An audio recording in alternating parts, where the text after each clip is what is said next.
Kompleks perumahan elit tempat Arini tinggal selalu tenang. Pagi hari diisi dengan kicau burung dan aroma embun yang menguap dari rumput-rumput yang dipangkas rapi. Arini menyukai paginya. Ia akan duduk di teras belakang, menyesap teh melati hangat, sambil memandangi taman mawar yang ia rawat dengan tangannya sendiri. Hidupnya nyaris sempurna. Ia memiliki rumah yang megah, peninggalan ayahnya yang kini telah tiada. Ia memiliki kehidupan sosial yang baik di kalangan ibu-ibu kompleks. Dan ia memiliki Bram, suaminya. Bramlah yang kini memegang kendali penuh atas perusahaan warisan ayah Arini. Pria itu sibuk, tentu saja. Mengurus perusahaan sebesar itu tidak mudah, sayang, begitu Bram selalu berkata. Arini memakluminya. Ia percaya penuh pada suaminya. Kedamaian paginya sedikit terusik 3 minggu lalu, ketika rumah kosong di sebelahnya, sebuah rumah yang ukurannya hampir sama megahnya dengan miliknya, akhirnya berpenghuni. Sebuah truk pindahan besar datang dari luar kota. Arini mengintip dari balik gorden jendelanya, penasaran. Yang keluar dari mobil bukanlah keluarga besar. Hanya seorang wanita muda, mungkin beberapa tahun di bawah Arini. Penampilannya sangat santun. Hijab panjang berwarna pastel menutupi dadanya, dan gamisnya terlihat longgar namun bersih. Wajahnya teduh, dengan senyum yang tampak tulus. Keesokan harinya, wanita itu datang berkunjung. Assalamualaikum, Mbak. Saya Rania, tetangga baru, ujarnya lembut, sambil menyodorkan sebuah kotak berisi bolu pandan yang masih hangat. Arini menyambutnya dengan tangan terbuka. Waalaikumsalam. Saya Arini. Ya ampun, repot-repot sekali, Mbak Rania. Silakan masuk. Rania adalah tipe tamu yang menyenangkan. Tutur katanya sopan, penuh tata krama. Ia bercerita bahwa ia baru pindah dari kota lain karena ingin mencari suasana baru. Suaminya, katanya, bekerja di pelayaran dan jarang pulang. Jadi Mbak Rania sendirian di rumah sebesar itu? Tanya Arini, sedikit khawatir. Rania tersenyum. Sudah biasa, Mbak. Nanti juga ada saudara yang menyusul. Sejak hari itu, Rania menjadi tamu yang rutin. Hampir setiap sore, ia datang. Kadang membawa nagasari, kadang bubur sumsum, atau apa saja yang ia masak hari itu. Arini, yang pada dasarnya baik hati, merasa senang memiliki teman baru. Ia sering sendirian di rumah, terutama ketika Bram lembur. Namun, ada satu hal yang mulai terasa mengganjal. Topik pembicaraan Rania. Mas Bram lembur lagi ya, Mbak? Tanya Rania suatu sore, sambil matanya memandang ke arah garasi Arini yang kosong. Iya, biasa. Akhir bulan, banyak laporan, jawab Arini sekenanya. Mas Bram itu, orangnya sabar ya, Mbak? Kelihatannya tipe suami idaman, lanjut Rania lagi. Arini tertawa kecil. Ah, Mbak Rania bisa saja. Ya, begitulah. Kadang sabar, kadang menyebalkan. Namanya juga suami. Pasti Mbak Arini bahagia sekali. Suami tampan, mapan, dan memegang perusahaan sebesar itu. Mbak Arini beruntung, ucap Rania, tatapannya sedikit menerawang. Bukan sekali atau 2 kali. Hampir setiap Rania datang, ia akan menanyakan Bram. Jam berapa Bram pulang? Apa makanan kesukaan Bram? Apakah Bram tipe yang romantis? Arini mulai merasa sedikit risih, namun ia menepisnya. Mungkin Rania hanya kagum. Mungkin Rania kesepian karena suaminya jarang pulang, jadi ia senang membicarakan dinamika rumah tangga orang lain. Minggu lalu, Rania datang dengan kabar gembira. Wajahnya bersemu merah saat mengatakannya. Mbak Arini, alhamdulillah, saya positif, bisiknya malu-malu. Positif? Hamil? Ya Allah, selamat ya, Mbak. Arini refleks memeluk tetangganya itu. Ia ikut bahagia. Pantas saja kelihatannya lebih berseri-seri. Iya, Mbak.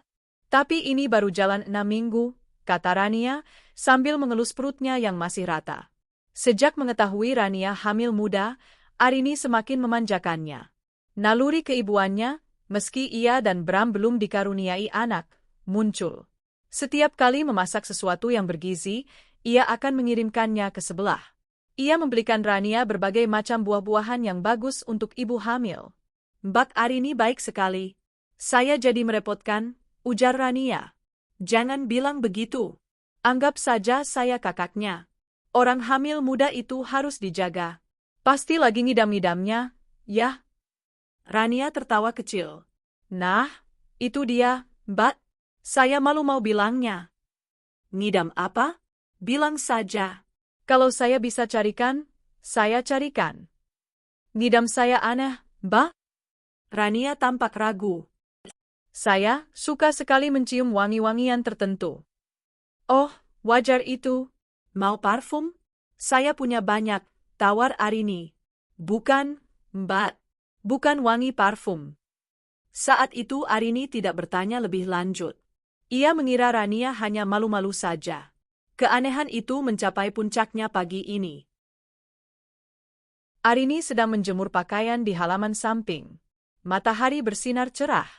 Ia baru saja selesai mencuci kemeja-kemeja kerja Bram. Tiba-tiba, Rania muncul di depan pagar pembatas. Pagi, Mbak Arini. Sibuk ya? Mbak Rania. Pagi. Enggak juga, cuma jemur baju. Kot sudah rapi, mau kemana? Enggak kemana-mana, Mbak. Cuma bosan di rumah. Rania berjalan mendekat ke jemuran. Matanya terpaku pada satu objek, kemeja batik lengan panjang milik Bram yang baru saja digantung Arini. Mbak? Rania menelan ludah, wajahnya tampak sangat menginginkan sesuatu. Kenapa, Mbak? Mau mangga? Saya ada mangga muda, baru beli kemarin, kata Arini, mengira Rania ngidam buah. Rania menggeleng. Ia berjalan semakin dekat ke jemuran. Tangannya terulur, menyentuh lengan kemeja Bram yang masih setengah basah itu. Lalu, ia melakukan sesuatu yang membuat Arini tertegun. Rania menunduk dan mencium dalam-dalam kemeja itu. Mbak Rania? Arini terkejut. Rania mengangkat wajahnya. Matanya berkaca-kaca. Maaf, Mbak. Saya ngidam ini. Ngidam kemeja suami saya? Arini berusaha mencerna situasi. Bukan, Mbak. Wanginya.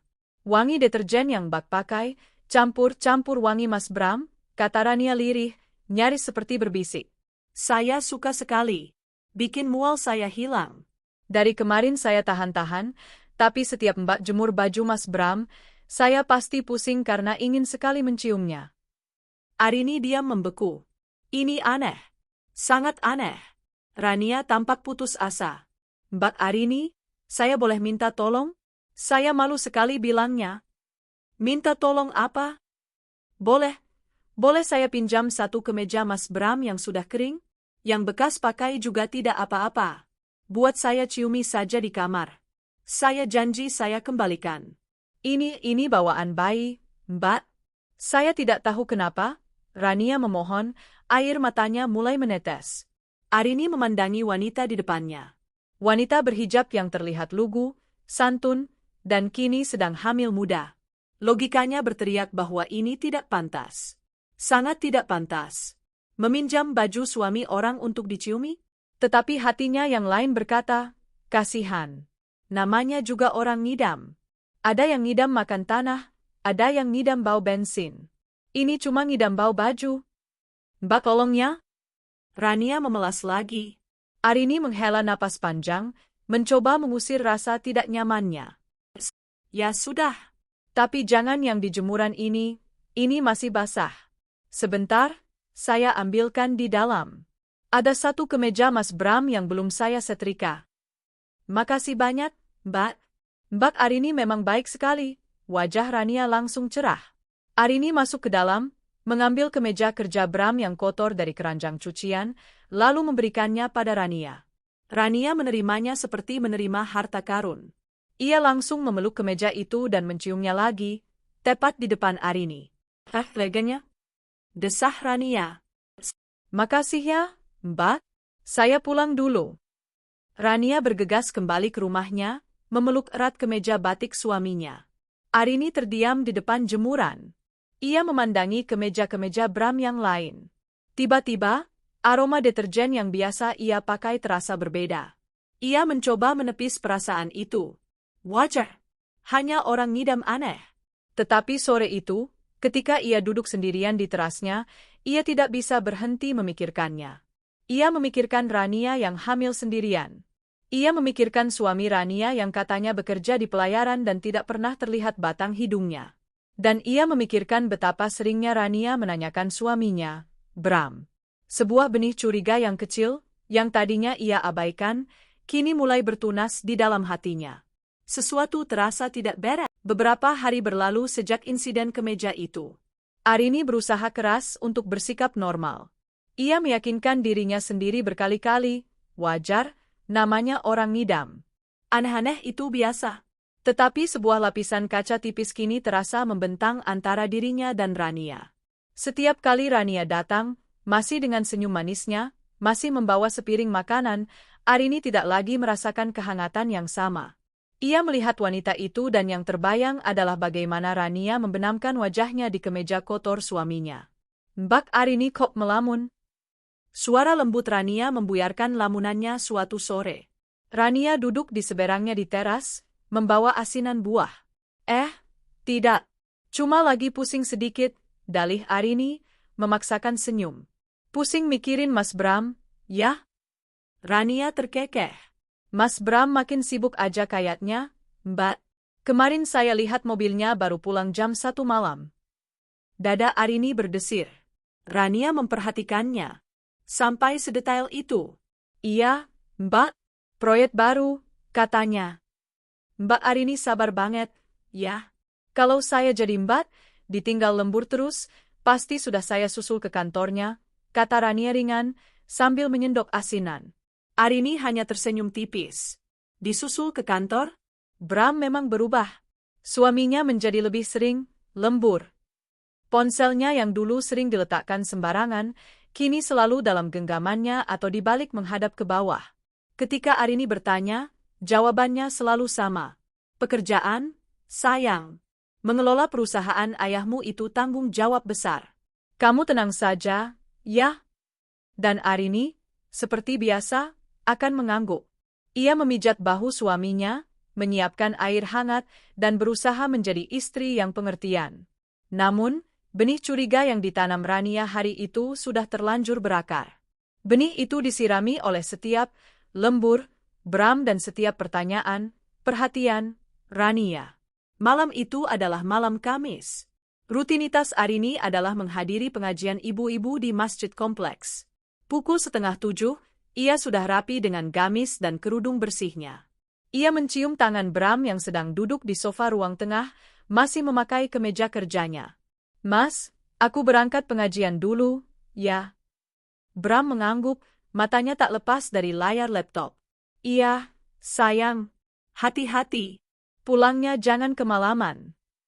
Mas nggak makan malam dulu? Aku sudah siapkan sop buntut kesukaan Mas. Nanti saja. Mas masih harus balik ke kantor.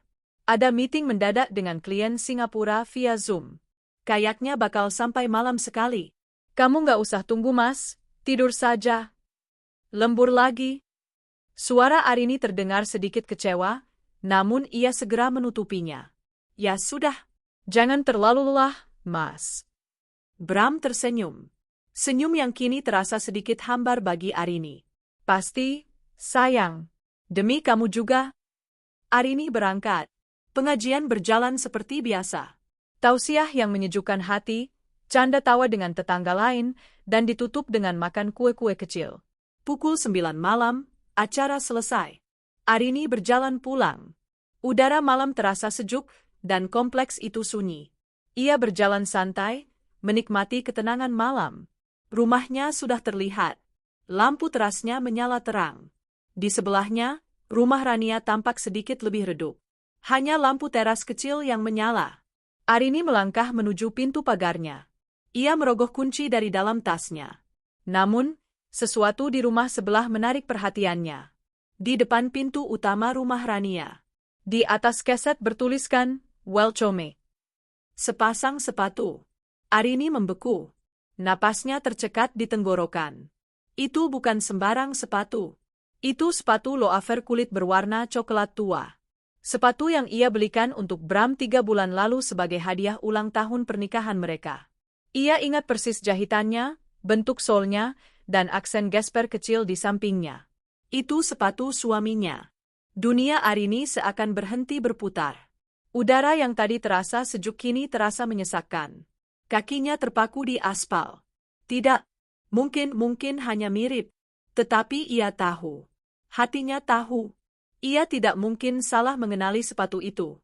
Lembur. Meeting dengan klien Singapura. Pulang malam sekali. Semua kebohongan itu menghantamnya seperti ribuan jarum. Jadi, ini, kantor, tempatnya lembur? Ini, klien, yang harus ia temui? Rumah Rania. Wanita berhijab yang lugu, yang sedang hamil muda, yang ngidam bau bajunya. Hamil? Tiba-tiba, sebuah pemikiran yang jauh lebih mengerikan melintas di benaknya. Rania hamil. Suaminya bekerja di pelayaran. Dan sepatu suaminya ada di sana, di dalam rumah Rania, pada pukul 9 malam, saat suaminya bilang sedang lembur. Ya Tuhan! Anak siapa yang dikandung Rania? Rasa mual yang hebat naik ke tenggorokannya. Ia ingin berteriak. Ia ingin menggedor pintu itu. Ia ingin menyeret suaminya keluar. Ia ingin menjambak wanita munafik yang bersembunyi di balik hijabnya. Jantungnya berdebar begitu kencang, ia takut dadanya akan meledak. Tangannya gemetar hebat saat ia mencoba memasukkan kunci ke lubang pagar rumahnya sendiri. Tapi ia berhenti. Sebuah suara dingin yang logis berbisik di dalam kepalanya yang panas. Jangan sekarang. Premis yang diberikan pengguna mengingatkannya. Namun aku tak sebodoh itu. Jika ia membuat keributan sekarang, mereka akan menyangkalnya. Bram akan memutar balikan fakta. Ia akan dituduh berhalusinasi, cemburu buta, atau bahkan gila. Rania, dengan wajah lugu dan perut buncitnya, akan menangis dan membuat Arini terlihat seperti antagonis yang kejam. Tidak. Ia tidak akan memberi mereka kepuasan itu.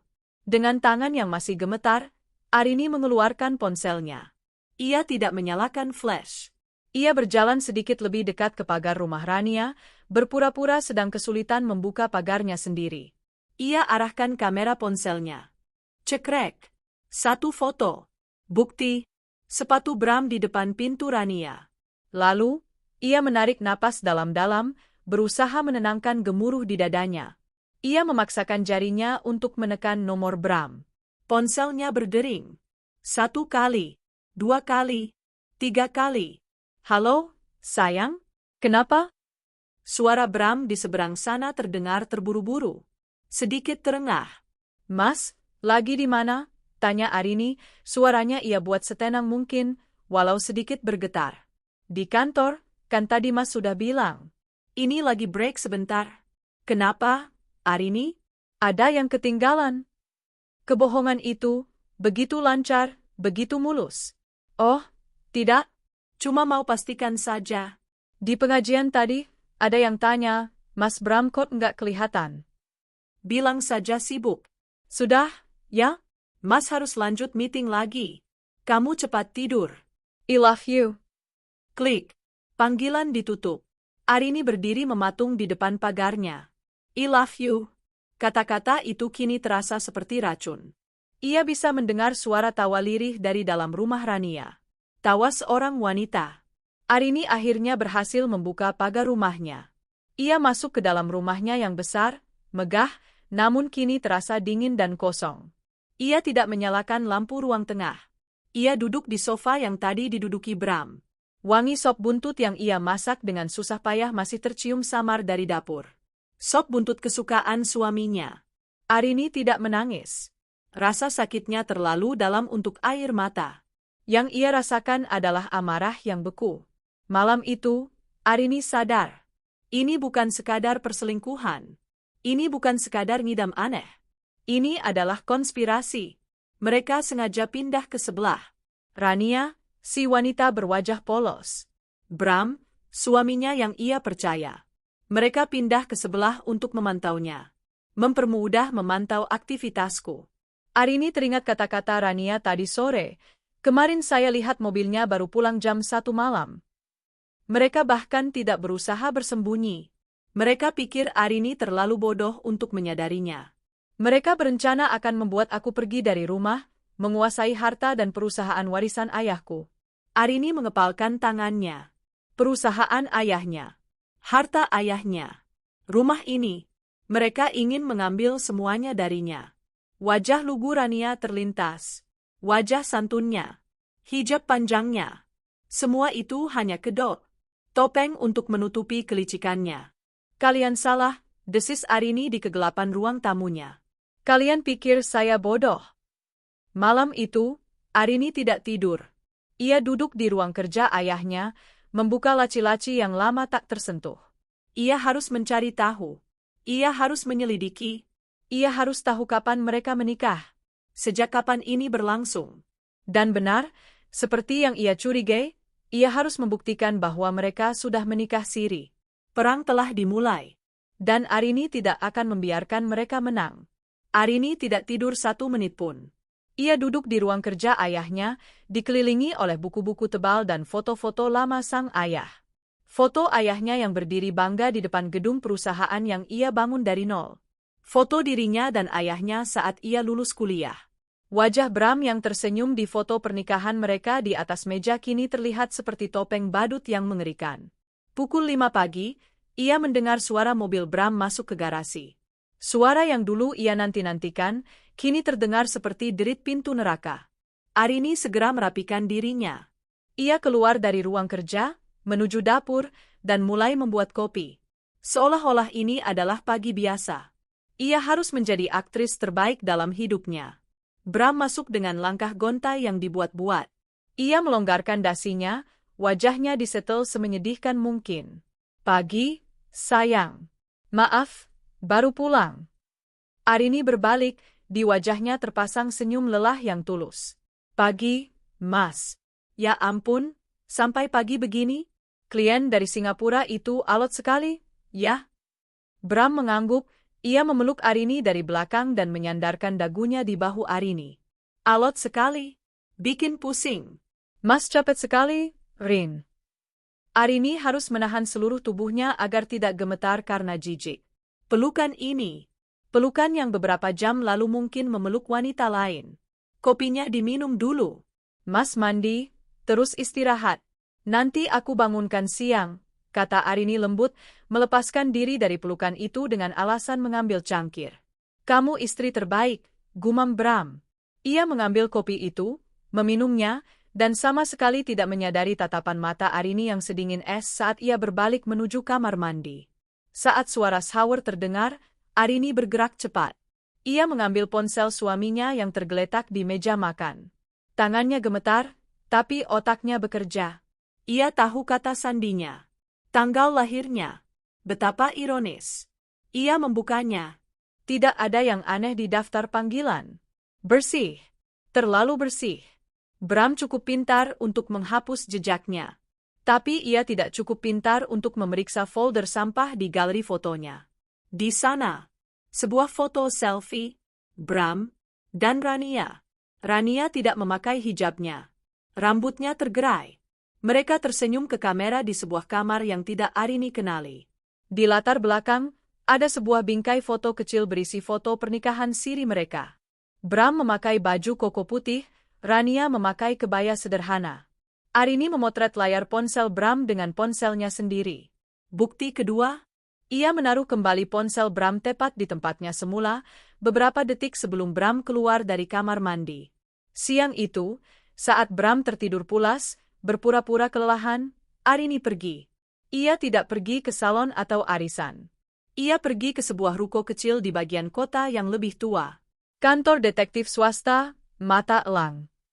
Ia bertemu dengan seorang pria parubaya bernama Pak Danu. Saya ingin Anda menyelidiki 2 orang, kata Arini, suaranya mantap. Ia meletakkan amplop coklat di atas meja. Di dalamnya ada uang tunai dan flash disk. Orang pertama, suami saya, Bramantio. Orang kedua, tetangga saya, Rania. Ia menceritakan semuanya. Tanpa emosi. Tanpa air mata. Ia menceritakannya seperti sedang memaparkan proposal bisnis. Saya ingin bukti kapan dan di mana mereka menikah siri.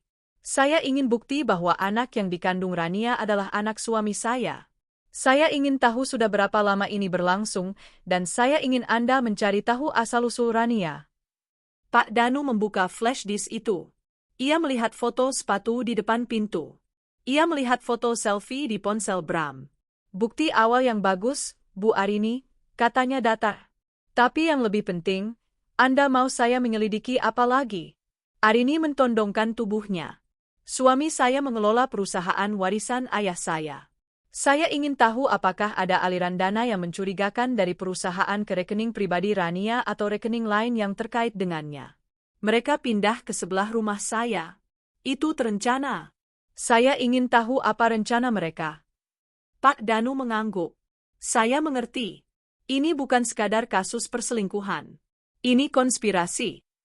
Tepat, tegas Arini. Saya butuh laporannya secepat mungkin. Selama seminggu berikutnya, Arini hidup dalam dua dunia.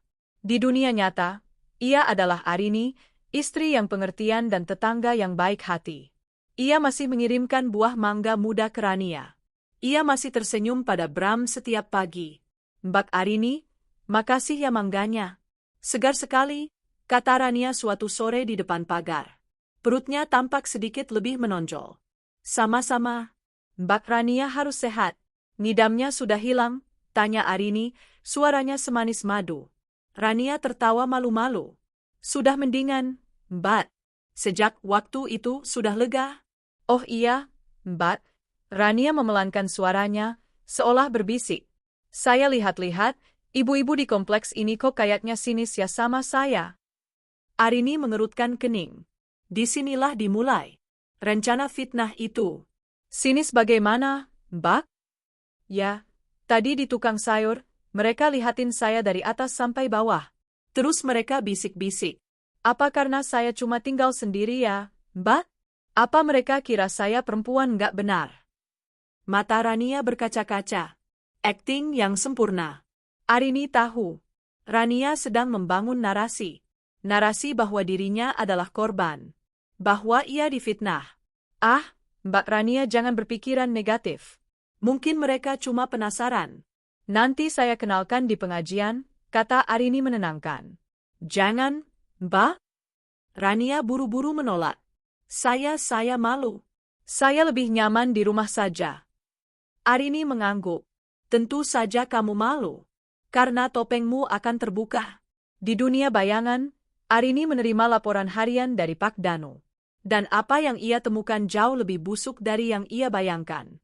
Laporan itu datang seminggu kemudian. Arini membacanya di dalam mobilnya, di parkiran sebuah supermarket yang ramai. Laporan investigasi. Status pernikahan, subjek Bramantio dan subjek Rania terkonfirmasi telah menikah secara siri 10 bulan lalu di desa asal Rania, di sebuah kampung terpencil di Jawa Barat. Pernikahan dilakukan jauh sebelum subjek Bramantio pindah ke rumah sebelah. Kehamilan, terkonfirmasi. Usia kandungan 8 minggu. Subjek Bramantio tercatat beberapa kali mengantar subjek Rania ke dokter kandungan di klinik kecil di luar kota, bukan di rumah sakit besar. Latar belakang Rania bukan orang baru. Dia adalah cinta pertama Bram saat Bram masih kuliah dan KKN di desa Rania. Mereka terpisah saat Bram dijodohkan dengan Arini oleh keluarga Arini untuk menyelamatkan bisnis ayah Bram yang diambang bangkrut, fakta yang baru Arini ketahui sekarang. Rencana, rumah di sebelah disewa atas nama salah satu manajer di perusahaan. Biaya sewa dibayar penuh selama 2 tahun, menggunakan dana perusahaan dengan invoice palsu untuk biaya operasional lapangan. Aktivitas keuangan, ini adalah bagian yang paling menyakitkan. Bram telah secara sistematis mengalihkan aset-aset kecil perusahaan. Ia membuat perusahaan cangkang, PT, baru atas nama Ibu Rania. Ia memindahkan 3 ruko milik perusahaan warisan ayah Arini ke PT Cangkang tersebut dengan dalih penjualan aset tidak produktif yang dokumennya ia palsukan sendiri. Arini meremas kertas laporan itu. Jadi, ini bukan hanya cinta lama yang bersemi kembali. Ini adalah balas dendam. Bram tidak pernah mencintainya.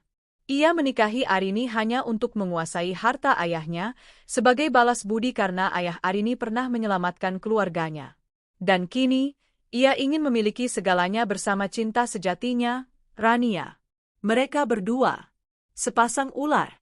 Dan rencana Rania yang berpura-pura difitnah oleh warga, Arini kini mengerti. Itu adalah rencana cadangan. Jika Arini curiga, Rania akan membalikkan fakta. Ia akan menuduh Arini, sang istri sah yang kaya raya, telah memfitnahnya, si wanita desa yang lugu, miskin, dan sedang hamil. Mereka ingin Arini terlihat jahat. Mereka ingin warga mengusirnya. Jika Arini diusir, Bram bisa dengan mudah menceraikannya dan menguasai segalanya, membawa Rania masuk ke rumah utama sebagai pemenang. Menguasaiku, menguasai hartaku, dan mengusirku dari rumahku sendiri, desis Arini di dalam mobil. Ia menatap gedung supermarket di depannya. Tapi ia tidak melihat apa-apa. Pikirannya bekerja cepat. Rencana mereka cerdik. Tapi mereka melupakan satu hal. Perusahaan itu mungkin dikelola oleh Bram, tetapi 70% sahamnya masih atas nama Arini. Saham yang akan beralih penuh saat usianya genap 35 tahun, 6 bulan lagi. Bram hanya bertindak sebagai direktur utama yang ditunjuk oleh dewan yang masih diisi orang-orang lama kepercayaan ayahnya. Bram dan Rania sedang berpacu dengan waktu. Mereka harus menyingkirkan Arini sebelum Arini memegang kendali penuh. Arini menyalakan mesin mobilnya. Wajahnya keras. Kalian salah pilih lawan, katanya. Ia tidak pulang ke rumah. Ia melajukan mobilnya ke kantor pengacara keluarganya. Bukan untuk bercerai. Untuk memulai proses pengalihan kekuasaan. Arini pulang dari kantor pengacara, Pak Hadinata, seorang pria bijak berusia 60-an yang telah menjadi kepercayaan ayahnya selama puluhan tahun, dengan sebuah rencana yang jelas. Rasa sakit hati itu masih ada, membara di dalam dadanya. Tapi kini, rasa sakit itu telah bertransformasi menjadi sesuatu yang lain. Sesuatu yang lebih dingin, lebih tajam, dan lebih fokus. Itu adalah amarah seorang pejuang yang akan merebut kembali apa yang menjadi haknya. Sesuai wasiat ayah Anda, Bu Arini, kata Pak Hadinata tadi, 70% saham perusahaan adalah milik Anda. Tapi kendali penuh baru beralih saat rapat umum pemegang saham, RUPS, tahunan, setelah ulang tahun Anda yang ke-35, 6 bulan lagi. Saya tidak bisa menunggu 6 bulan, Pak, potong Arini. Dalam 6 bulan, perusahaan ayah saya bisa hancur. Tentu saja tidak. Kita akan adakan RUPS luar biasa, Pak Hadinata tersenyum tipis. Tapi kita tidak bisa melakukannya hanya berdasarkan perselingkuhan. Dewan direksi dan pemegang saham 30% lainnya adalah orang-orang lama. Mereka butuh alasan yang solid. Alasan finansial. Bram memalsukan dokumen. Dia menjual 3 ruko dan mengalihkan dananya ke perusahaan cangkang atas nama Ibu Rania, kata Arini. Mata Pak Hadinata menajam. Anda punya buktinya? Sedang dicari oleh detektif saya. Bagus. Begitu buktinya ada di tangan kita bisa bekukan asetnya. Kita akan adakan RUPSLB dengan agenda, audit investigasi dan penyelewengan wewenang oleh direktur utama. Dia tidak akan bisa lari. Kini, Arini tahu apa yang harus ia lakukan. Sembari menunggu Pak Danu mendapatkan bukti pamungkas itu, ia harus memainkan perannya. Ia harus membiarkan kedua ular itu mengira rencana mereka berjalan mulus. Minggu itu, Rania memulai aksinya. Arini, yang sengaja pergi ke tukang sayur di gerbang kompleks, sesuatu yang jarang ia lakukan, karena biasanya semua sudah diantar ke rumah, melihatnya. Rania berdiri di dekat Ibu RT dan beberapa tetangga lain. Wajahnya sembab, matanya merah. Saya tidak tahu salah saya apa, Bu RT. Isak Rania, suaranya dibuat lirih agar terdengar menyedihkan. Mungkin karena saya ini cuma orang kampung. Saya pindah ke sini sendirian, suami di pelayaran, saya cuma dianggap. Ibu RT mengelus-elus punggung Rania. Sabar, Mbak Rania. Dianggap apa? Saya difitnah, Bu. Isaknya makin kencang. Saya dibilang perempuan gak benar. Katanya saya ngidam aneh-aneh. Katanya saya? Rania melirik sekilas ke arah Arini yang baru datang, lalu cepat-cepat membuang muka. Katanya saya mengganggu rumah tangga orang. Semua mata langsung tertuju pada Arini. Arini tahu. Inilah fitnah yang mereka rencanakan. Rania sedang mencitrakan diri sebagai korban yang teraniaya oleh sang istri sah yang kaya raya. Arini, alih-alih marah, justru berjalan mendekat. Wajahnya dipasang penuh kekhawatiran yang tulus. Ya Allah, Mbak Rania, kenapa menangis di sini? Arini langsung memegang lengan Rania. Pusing? Mual lagi? Ayo saya antar pulang. Nanti saya buatkan teh jahe hangat, ya? Rania tertegun. Reaksi Arini di luar dugaannya. Ibu-ibu yang lain saling berpandangan, bingung. Tidak usah, Mbak. Gagap Rania. Jangan begitu. Orang hamil tidak boleh stres, kata Arini lembut, sambil mengelus bahu Rania di depan semua orang. Ibu-ibu, maaf ya, saya antar Mbak Rania pulang dulu. Kasihan, sepertinya morning sickness-nya parah. Tanpa memberi Rania kesempatan untuk bicara, Arini memapahnya pulang. Para tetangga hanya melihat punggung Arini yang dengan sabar memapah Rania. Tadi katanya difitnah Mbak Arini, kok Mbak Arininya baik begitu, bisik seorang ibu. Entahlah, namanya juga bumil, mungkin sensitif, sahut Ibu RT. Rencana Rania gagal total hari itu. Arini tidak berhenti di situ. Ia tahu, Rania sedang hamil tua, waktunya hampir tiba. Ia harus mempercepat rencananya. Malam itu, di pengajian rutin, Arini yang mengambil alih pembicaraan. Ibu-ibu sekalian, katanya saat sesi ramah tamah. Saya ini mau minta maaf sekaligus minta tolong. Semua terdiam. Saya, mungkin sebagai tetangga, saya kurang perhatian. Tapi saya baru sadar, tetangga baru kita, Mbak Rania, sepertinya sedang banyak masalah. Ibu-ibu mulai berbisik. Arini melanjutkan, suaranya terdengar sedih. Saya kasihan sekali. Dia hamil besar, tapi suaminya yang katanya di pelayaran itu, tidak pernah kelihatan batang hidungnya sekalipun. Saya khawatir. Saya takut dia kesepian. Suasana berubah. Bukan lagi curiga pada Arini, tapi curiga pada Rania. Benar juga, ya. Saya tidak pernah lihat suaminya, kata seorang ibu. Saya sebagai tetangga sebelahnya, Arini melanjutkan, hanya bisa menasihati. Saya sering bilang, Mbak Rania, kalau malam jangan sering keluar. Kalau terima tamu, jangan malam-malam, apalagi tamu laki-laki. Nggak enak sama warga. Kita kan di sini tinggal bertetangga, harus saling jaga nama baik. Itu adalah bom atom yang dijatuhkan dengan senyum. Arini tidak menuduh Rania berselingkuh dengan suaminya. Ia menuduh Rania, seorang wanita hamil yang suaminya pergi, telah menerima tamu laki-laki di malam hari. Sebuah tuduhan yang jauh lebih memalukan di lingkungan kompleks perumahan. Astagfirullah. Tamu laki-laki? Ibu RT tampak kaget. Saya tidak tahu pasti, Bu. Arini buru-buru berkata, memasang wajah lugu. Saya hanya beberapa kali melihat sepatu laki-laki di depan pintunya saat malam hari. Saya cuma nasihati dia, takutnya ada fitnah. Tapi sepertinya nasihat saya malah bikin dia tersinggung. Sekarang, semua masuk akal bagi para tetangga. Pantas saja Rania menangis tadi pagi. Bukan karena difitnah Arini, tapi karena ditegur oleh Arini atas perbuatannya yang tidak pantas. Kebaikan dan keluguan Rania yang selama ini ia bangun, hancur dalam satu malam oleh strategi, nasihat kakak, yang Arini lancarkan. Berita itu menyebar seperti api.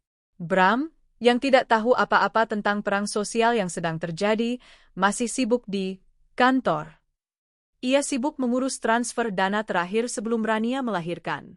Ia semakin arogan, merasa kemenangan sudah di depan mata. Rania, sebaliknya, panik.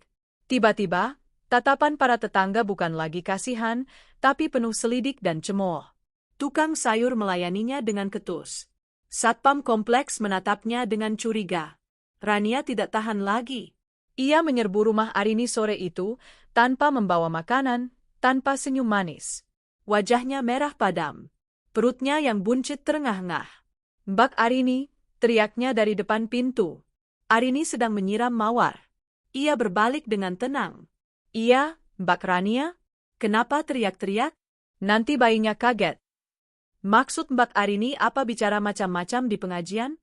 Mbak fitnah saya kan? Mbak bilang saya terima tamu laki-laki. Arini meletakkan selang airnya. Ia menatap Rania. Topeng lugu itu akhirnya terlepas. Saya tidak bilang kamu terima tamu laki-laki, Rania, kata Arini dingin.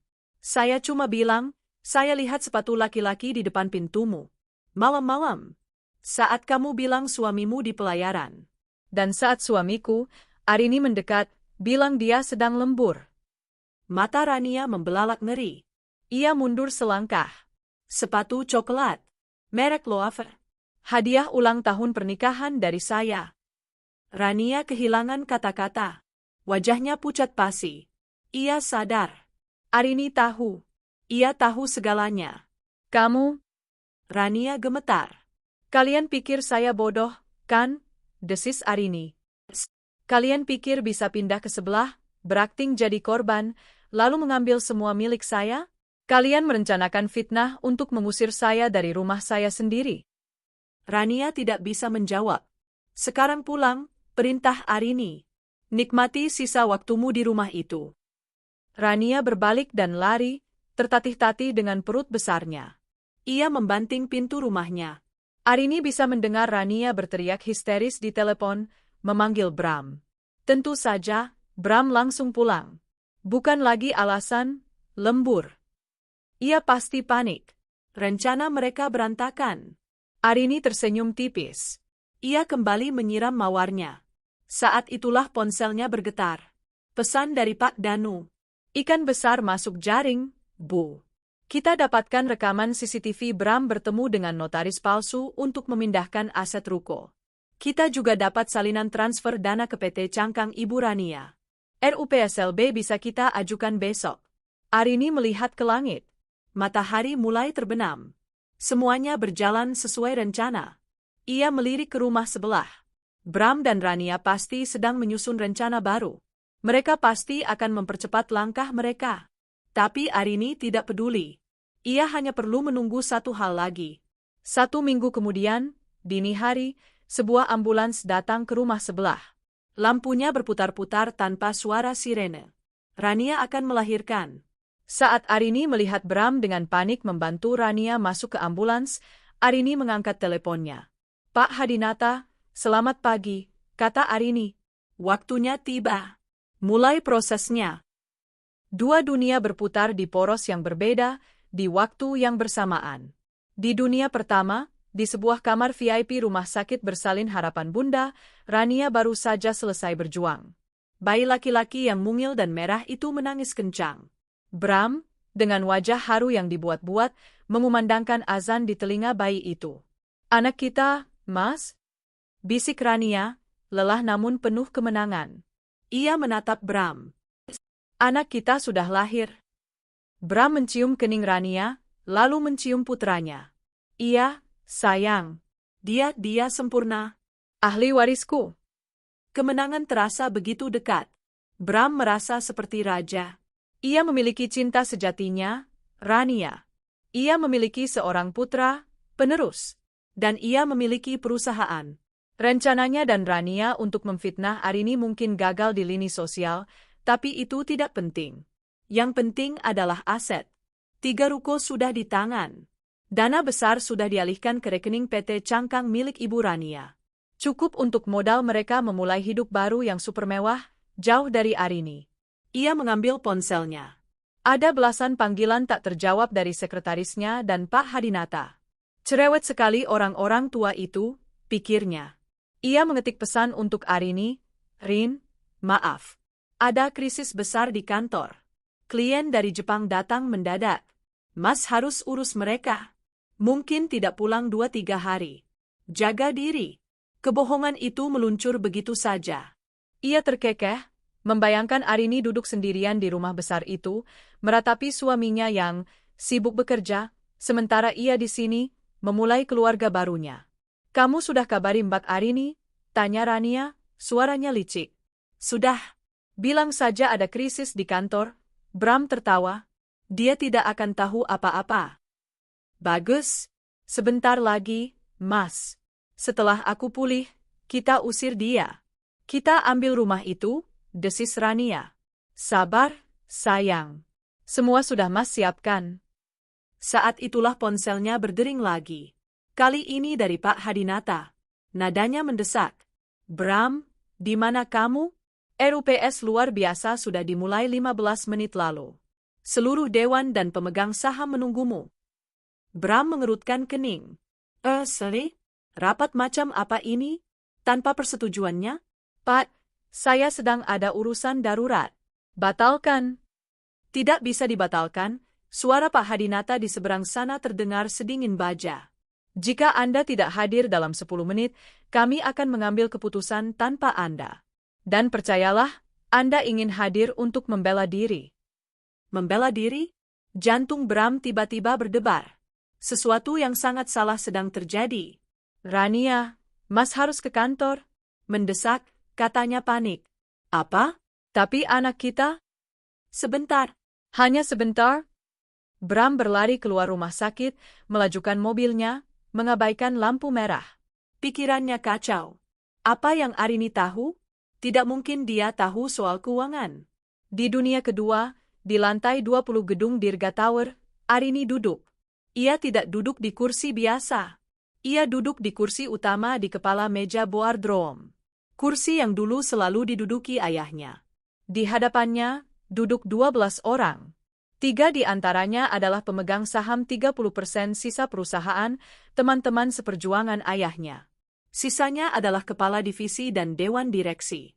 Semuanya menatap Arini dengan campuran rasa hormat dan kaget. Pagi itu, Arini masuk ke kantor. Bukan sebagai istri direktur, tapi sebagai Arini Dirgantara, pemegang 70% saham. Ia mengenakan power suit berwarna navy blue yang tajam, rambutnya disanggul rapi. Auranya begitu berbeda. Tak ada lagi istri rumahan yang lembut. Yang ada adalah seorang ratu yang siap berperang. Selamat pagi, bapak-bapak, suaranya menggema di ruangan yang hening itu. Saya, Arini Dirgantara, sebagai pemegang saham mayoritas, meminta diadakannya rapat umum pemegang saham luar biasa hari ini. Pak Hadinata berdiri di sisinya, membagikan map-map tebal berwarna merah. Pintu boardroom terbanting terbuka. Bram masuk dengan napas terengah-engah. Matanya liar. Ada apa ini? Rapat apa ini? Arini, kenapa kamu di sini? Seru Bram, masih mencoba mengendalikan situasi. Dan kenapa kamu duduk di kursi saya? Arini menatap suaminya. Tatapan yang belum pernah Bram lihat seumur hidupnya. Dingin, menghakimi, dan penuh kuasa. Silakan duduk, Pak Bramantio, kata Arini. Atau haruskah saya bilang, direktur utama nonaktif? Wajah Bram memucat. Apa maksudmu? Agenda kita hari ini, Arini melanjutkan, mengabaikan pertanyaan Bram, adalah audit investigasi atas penyelewengan wewenang dan penggelapan dana perusahaan yang dilakukan oleh direktur utama, Bramantio. Seluruh ruangan terasa beku. Ini fitnah, teriak Bram. Kamu tidak punya bukti. Ini konyol. Kamu mau mengambil alih perusahaan karena cemburu buta, kan? Arini, jangan permalukan dirimu. Arini tersenyum tipis. Cemburu? Oh, itu masalah pribadi, Bram. Yang kita bicarakan di sini adalah bisnis. Pak Hadinata menyalakan proyektor besar di dinding. Bukti pertama, kata Pak Hadinata. Sebuah invoice sewa rumah selama 2 tahun. Rumah nomor B12 di kompleks kita.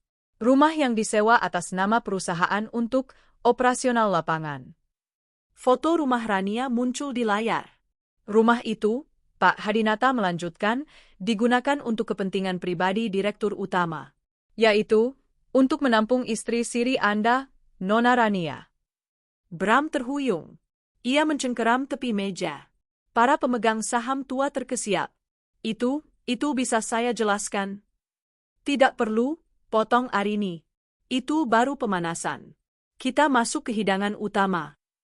Layar berganti. Menampilkan diagram alir keuangan.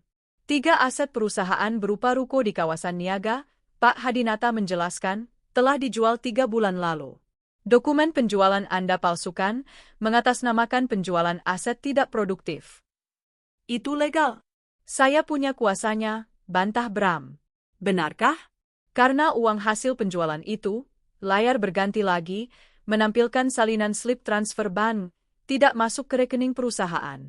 Melainkan ditransfer ke rekening sebuah PT cangkang bernama PT Desa Makmur Sejati.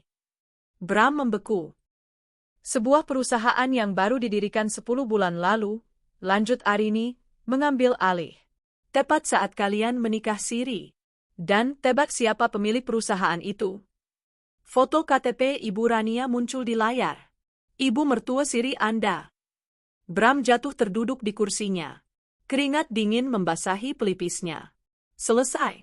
Semuanya selesai.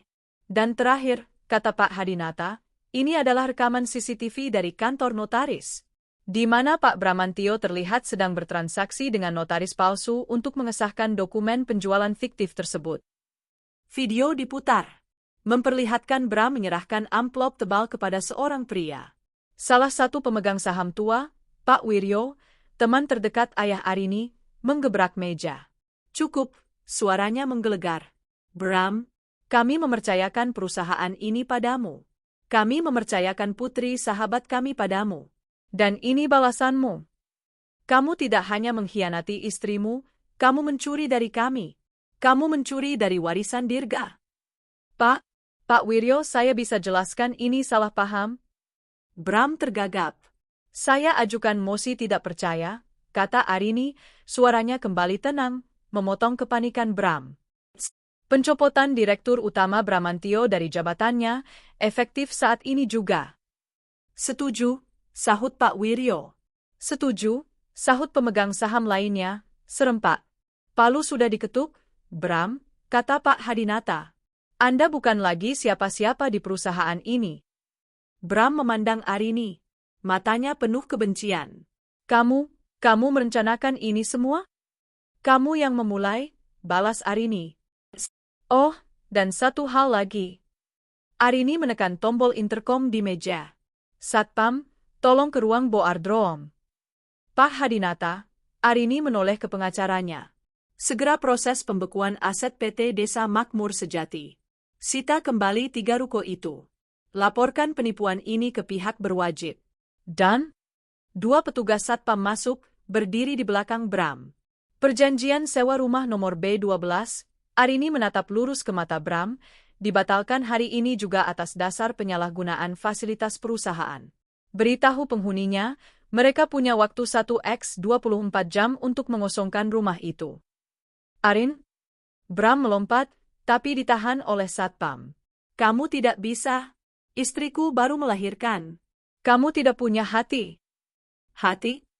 Arini tertawa. Tawa yang dingin dan getir. Di mana hatimu saat kamu tidur di rumah sebelah? Di mana hatimu saat kamu merencanakan fitnah untuk mengusirku dari rumahku sendiri? Di mana hatimu saat kamu mencuri uang perusahaan ayahku? Keluarkan dia, perintah Arini. Bram diseret keluar dari ruangan, berteriak-teriak memaki dan mengancam. Arini berdiri, memandangi cakrawala kota dari jendela kaca raksasa di ruang rapat ayahnya. Ia memegang kendali penuh. Perusahaannya kembali ke tangannya. Rapat ditutup. Arini berjalan keluar dari kantornya, melewati karyawan-karyawan yang menatapnya dengan takut dan hormat. Ia masuk ke mobilnya. Saatnya pulang. Menunggu kepulangan sang madu. Di rumah sakit, Bram kembali. Bukan sebagai raja, tapi sebagai pecundang. Rania sedang menimang bayinya, tersenyum cerah. Bagaimana, Mas? Krisisnya beres? Kapan kita bisa pindah? Aku sudah tidak sabar menempati kamar utama di rumah besar itu. Bram menatap Rania. Wanita yang ia kira cerdik. Wanita yang kini menjeratnya. Wanita yang bersamanya, ia telah kehilangan segalanya. Ia tidak menjawab. Ia hanya meninju dinding kamar rumah sakit. Mas? Kamu kenapa? Rania menjerit kaget. Gagal, desis Bram. Semuanya gagal. Arini, dia tahu segalanya. Kita diusir. Wajah Rania yang cerah berubah menjadi topeng horor. Diusir? Kita harus pergi dari rumah itu. Besok? Tidak mungkin. Aku baru melahirkan. Bayiku. Pergi kemana kita? Pulang, kata Bram getir. Pulang ke tempat asalmu. Ke desa. Jeritan histeris Rania memenuhi kamar rumah sakit itu. Bayinya ikut menangis kencang. Kemenangan mereka hancur berkeping-keping. Rania tidak pernah membayangkan kepulangannya akan seperti ini. Selama 3 hari di rumah sakit, ia memimpikan hal yang berbeda. Ia membayangkan dirinya, sang pemenang, berjalan keluar dari rumah sakit, dijemput oleh Bram dengan mobil mewah. Mereka akan pulang ke kompleks elit itu. Tapi bukan ke rumah sewaan nomor B12. Tidak. Mereka akan berjalan angkuh melewati rumah Arini dan masuk ke rumah utama nomor B11. Rumah besar itu miliknya. Arini akan diusir, menangis, hancur. Dan ia, Rania, akan duduk di teras mawar itu, menimang putranya, ahli waris sah dari kerajaan Dirgantara. Kenyataannya adalah sebuah taksi online butut yang berbau asap rokok. Bram duduk di depan, diam 1000 bahasa sejak menjemputnya. Wajahnya kuyu, janggutnya mulai tumbuh, dan matanya merah. Pria tampan dan berkuasa yang ia kenal telah lenyap, digantikan oleh cangkang yang rapuh dan penuh amarah. "Mas?" Rania berbisik dari kursi belakang, suaranya serak menahan sakit jahitan pasca melahirkan dan sakit hati. Bayinya terlelap dalam gendongan. Kita langsung ke rumah besar itu, kan? Kita ambil hak kita." Bram tidak menoleh. Ia hanya menatap lurus ke jalanan. "Kita tidak punya hak apa-apa, Rania." "Diamlah." "Apa maksudmu diam? Aku sudah melahirkan anakmu, ahli warismu. Arini tidak bisa mengusir kita." "Dia bisa," desis Bram. "Dan dia sudah melakukannya." Taksi itu berbelok memasuki gerbang kompleks perumahan yang megah. Satpam yang biasanya memberi hormat pada mobil Bram, kini hanya menatap mereka dengan pandangan aneh, lalu melambai agar taksi itu cepat berlalu. Jantung Rania berdebar. Ia melihat ke rumah sewaannya, B12. Pagarnya terbuka lebar. Di depannya, sebuah truk angkut barang terparkir. Beberapa pria berseragam, bukan kuli angkut, tapi satpam internal perusahaan, terlihat mengangkut sofa, meja makan, dan tempat tidur bayi yang baru dibeli Bram. "Berhenti!" Rania menjerit. "Pak, berhenti di situ." Taksi berhenti. Rania, mengabaikan rasa perih di tubuhnya, tersandung keluar dari mobil sambil memeluk bayinya. "Apa-apaan ini? Ini barang-barang saya. Kenapa kalian angkut?" teriaknya pada para satpam. Seorang pria berbadan tegap yang sepertinya mandor mereka, berjalan mendekat. Ia menatap Rania dan Bram dengan dingin. "Atas perintah Bu Arini Dirgantara, direktur utama yang baru, seluruh fasilitas perusahaan yang disalahgunakan oleh Pak Bramantio harus ditarik kembali hari ini juga. Termasuk sewa rumah ini dan seluruh isinya, yang dibeli menggunakan kartu kredit perusahaan. Tapi baju-baju saya, baju bayi saya." Rania panik. Mandor itu menunjuk kedua kardus bekas air mineral di dekat pos satpam. "Barang-barang pribadi Anda sudah dipisahkan. Silakan diambil. Anda berdua dilarang memasuki properti ini lagi." Kaki Rania lemas. Ia hampir jatuh jika tidak berpegangan pada taksi. Bram keluar dari mobil. Ia menatap nanar rumah yang seharusnya menjadi istana sementaranya. Kosong. Ditelanjangi. "Arin?" desis Bram. Wajahnya memerah karena murka. Ia berbalik, tidak mengambil kardus itu, dan berjalan dengan langkah-langkah besar menuju rumah di sebelahnya. Rumah B11. Ia menggedor pagar besi tempat itu dengan brutal. "Arini, buka, keluar kau." "Arin." Rania, tergopoh-gopoh mengikutinya, bayinya mulai menangis karena guncangan dan suara keras ayahnya. "Mas, jangan, Mas, malu." "Setan kau Arini." "Keluar." Pagar itu tidak bergeser. Tapi suara pintu utama rumah terbuka. Arini muncul. Ia berdiri di terasnya yang megah, di antara pot-pot mawar yang sedang mekar.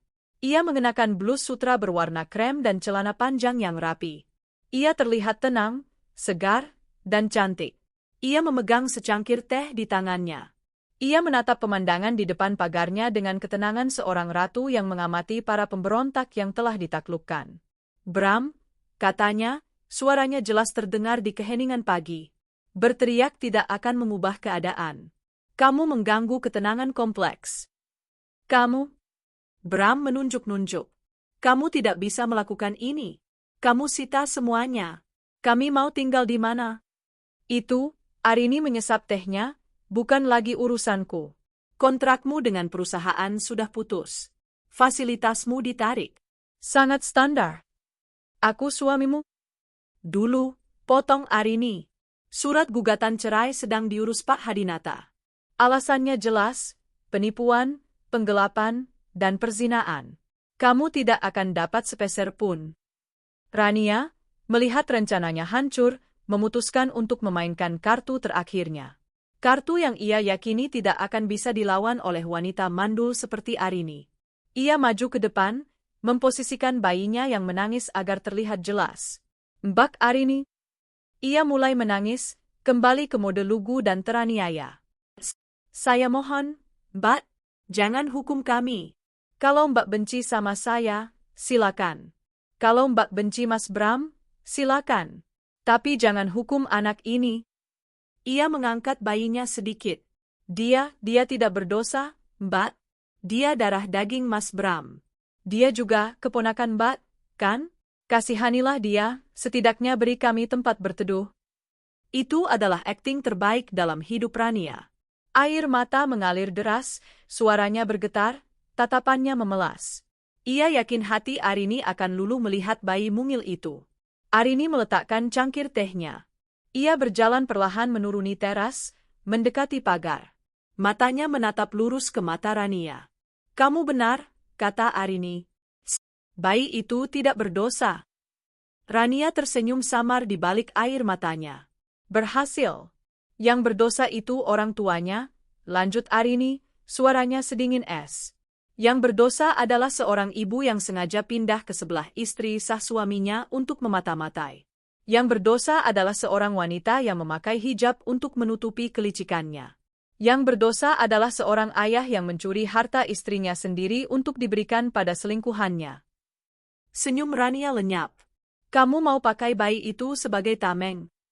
Arini tertawa pelan. Kamu pikir saya akan kasihan, lalu membiarkan kalian tinggal? Membiarkan pencuri dan komplotannya tetap di lingkungan saya? Kalian salah. Arini. Bram meraung lagi. Teriakan Bram, tangisan Rania, dan tangisan si bayi, telah menarik perhatian. Satu persatu, pintu rumah tetangga terbuka. Ibu RT, dan ibu-ibu pengajian yang dulu ditipu Rania, keluar. Mereka tidak datang untuk melerai. Mereka datang untuk menonton. Ya Allah, itu kan Mas Bram? Sama Mbak Rania? Loh, katanya Mas Bram lembur terus? Kok sekarang malah mengamuk di rumah Mbak Arini? Kalian belum dengar? Suami saya yang kerja di Dirga Tower cerita. Mas Bram itu dipecat. Ketahuan korupsi besar-besaran. Apa? Korupsi? Bukan cuma itu. Uang korupsinya dipakai untuk membiayai dia, seru seorang ibu sambil menunjuk Rania. Dia itu istri sirinya. Mereka berdua komplotan mau menguras hartanya Mbak Arini. Wajah Rania pucat pasi. Fitnah yang dulu ia rencanakan untuk Arini, kini berbalik menghantamnya 10 kali lipat lebih kuat. Dan kali ini, itu bukan fitnah. Itu kebenaran. Ibu RT melangkah maju, tangannya di pinggang. Oh, jadi ini maksudnya, tamu laki-laki, yang dibilang Mbak Arini dulu? Ternyata sengnya benar-benar tidak punya malu. Mbak Rania, seru ibu yang lain. Dulu katanya difitnah, dibilang ngidam aneh, ternyata ngidam suami orang, ya? Pakai kerudung tapi kelakuan kayak iblis. Perempuan munafik. Pelakor. Komplotan maling. Cacian itu menghujani Rania dan Bram. Rania menutup telinganya, memeluk bayinya erat-erat. Wajah lugu itu kini tergantikan oleh seringai ketakutan dan kebencian. Diam, teriak Bram. Kalian tidak tahu apa-apa. Kami tahu Anda pencuri, sahut Ibu RT. Warga di sini tidak sudi kompleks kami dikotori oleh orang-orang seperti kalian. Pergi kalian dari sini. Para tetangga mulai maju. Satpam kompleks, melihat situasi memanas, segera bergerak untuk mengamankan. Bukan mengamankan Bram dan Rania, tapi mengamankan gerbang Arini. Arini hanya menonton. Bram sadar. Ini adalah akhir. Ia telah kehilangan segalanya. Perusahaan, rumah, status sosial, dan harga diri. Arini. Ia memohon, suaranya kini putus asa. Barang-barangku setidaknya biarkan aku mengambil pakaianku. Arini memberi isyarat pada satpamnya. Satpam itu mendorong satu koper berukuran sedang keluar dari balik pagar. Koper yang terlihat murah. Itu, kata Arini. Itu semua barang yang kubelikan untukmu saat kita baru menikah. Saat gajimu belum seberapa dan kita masih menumpang di rumah ayah. Saat kamu masih menjadi Bram yang kukira jujur. Bram menatap koper itu. Adapun semua jas Armani, jam Rolex, sepatu kulit impor, dan mobil sport di garasi, Arini tersenyum tipis. Yang kamu beli setelah kamu memegang perusahaan ayahku, anggap saja itu sebagai jaminan atas kerugian perusahaan. Pak Hadinata sedang menghitung total kerugianmu. Kemungkinan besar, kamu akan dipenjara. Tubuh Bram merosot. Penjara? Rania menjerit histeris. Pak sopir, Arini beralih ke sopir taksi yang sejak tadi menonton dengan mulut menganga. Tolong antar mereka. Kemana saja mereka mau. Ini ongkosnya. Arini mengeluarkan beberapa lembar uang ratusan ribu dan memberikannya lewat celah pagar. Dan kalian berdua, Arini menatap Bram dan Rania untuk terakhir kalinya. Ambil kardus kalian. Ambil koper kalian. Dan pergi. Jangan pernah tunjukkan wajah kalian lagi di hadapanku.